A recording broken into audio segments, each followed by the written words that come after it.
Over the past 5 years, more than 4 million Venezuelans have fled their country amid a deepening national crisis. This mass exodus is reshaping all of South America in unexpected ways. The NewsHour's Amna Navaz and producer Mike Fritz traveled to the border of Venezuela and Brazil to meet the families making this desperate journey. It's the first in a series of reports done in collaboration with the Pulitzer Center. A moment of relief, marked with a thumbs up and a wave. That is how Jesus, Carolina, and their two children, 19-year-old Kevin and 5-year-old Sarah, first greeted us as they crossed the border from Venezuela into Brazil. The family, who only gave their first names, said they'd been walking and hitchhiking for more than 2 days. They'd run out of water, they hadn't eaten for more than a day, and they carried everything they now owned. So this is all they've got. Her shoes are worn with holes in them at the bottom.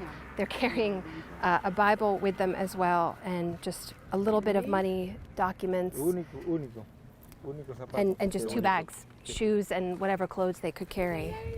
I asked why they decided to leave Venezuela. There is no justice and there is no food, no water, there's no gasoline, there's no employment, it's complete desolation. The streets are empty and towns have turned into ghost towns. We had to abandon our home to come here. Jesus and Carolina say back home, their twin babies died just days after birth. They were 6 days old. It was a girl and a boy. Every day, kids die in childbirth because of medical negligence. They don't care for them in time, and many women die too.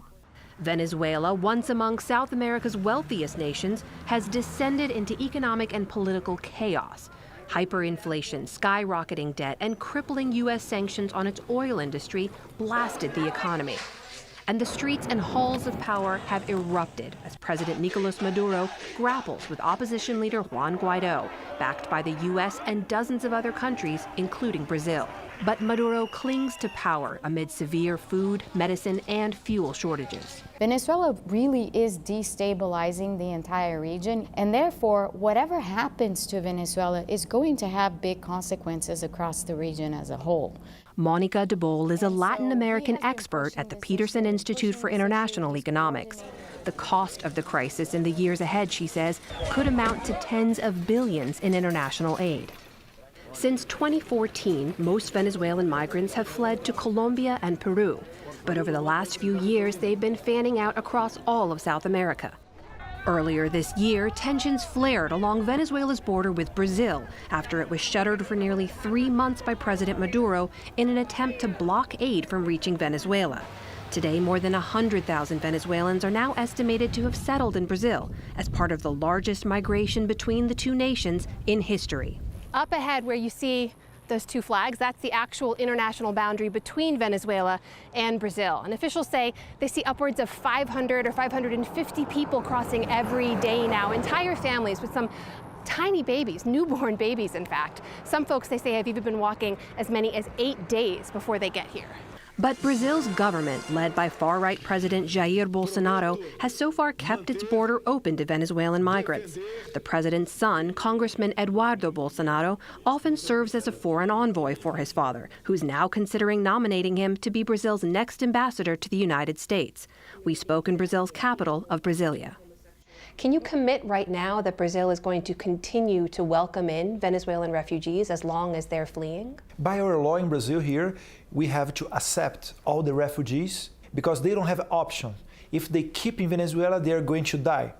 We know that the best solution it is take off Maduro from the power in Venezuela. But Maduro has shown no signs of leaving. So what is Brazil prepared to do to try to get him to leave, to force that change? We're trying to change, to do a twist with the militaries inside of Venezuela. Is Brazil prepared to use military force if necessary, if Maduro doesn't leave? If Venezuela attacks Brazil, it changes because we need to defend ourselves. But in this first moment, we are not thinking to use the force, the military Brazilian forces, against the military forces of Maduro. Nearly all Venezuelans entering Brazil come through a port of entry in the northern Brazilian state of Roraima. Once they arrive, they're processed, given identity cards, and then wait. for a spot in one of 2 refugee camps in the small border town of Pacarema. Brazil's army, a powerful institution here, is running this camp, a sprawling tent city now housing about 500 men, women, and children from Venezuela. The man in charge, Lieutenant Colonel Elton Rodriguez. So I saw inside you have entire families crossing, right? Not just adults. You've got little kids, babies too. Many families come in a situation of vulnerability, and with kids, the families normally are really numerous, 4 or 5, sometimes up to 6 children, and the Army looks to support these families in the best form possible. Inside the camp, there's luggage storage, dedicated spaces for children, and filtered water available for all. Officials tell us none of the troops here carry weapons to reinforce the idea that this is a humanitarian mission, not a security one. Families staying here come and go as they please, using their identity cards for re-entry. Reinaldo Lara just arrived with his family and is filling out paperwork for those cards. He says he worked as a state police official in Venezuela and was targeted because he didn't support President Maduro. The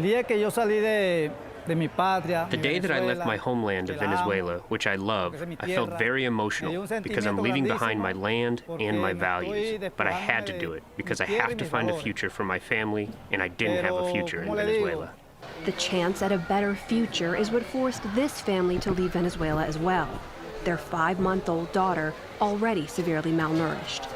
I want my daughter to feel safe with her family and hope she is never lacking food. We spent 3 days without eating, and what I would do is to beg so she wouldn't starve to death. We didn't have any other way of sustaining her. But these soft-sided structures offer only a temporary haven. Officials say most families stay anywhere from a few weeks to a few months. This once sleepy border town with an official population of just 12,000 is now dealing with some 14,000 Venezuelans crossing here every month. Senator Chico Rodriguez, who represents this state, says that is unsustainable. We have a population of approximately 500,000 people, and today there are almost 50,000 Venezuelans living in or passing through our capital. So there have been impacts on our health and education systems, especially in the area of security. Roraima does not have the financial conditions or the structural organization to absorb so many Venezuelans. The Brazilian army has already begun busing Venezuelan migrants to Boa Vista, a much larger city to the south with more economic opportunities. So we're now 130 miles from the border, and the Army has had to put up this shelter. They've got 900 to 1,000 people arriving every day, they said. They offer tents for people to sleep in at night, some food and a shower, but that's it. This is not a full-time shelter. Some, like Cesar Martinez, who lives in a tent with his wife and son, arrived here months ago. With no job and no plan, he says his life today is just as uncertain as the day he arrived. It's been a year since I got here in Brazil chasing a dream. Like most Venezuelans who are here, we are trying to get a better life for our children, for our family, but we still haven't reached it. A dream millions of his fellow Venezuelans are now chasing in a new nation, a world away from the country they once called home. For the PBS NewsHour, I'm Amna Navaz in Boa Vista, Brazil.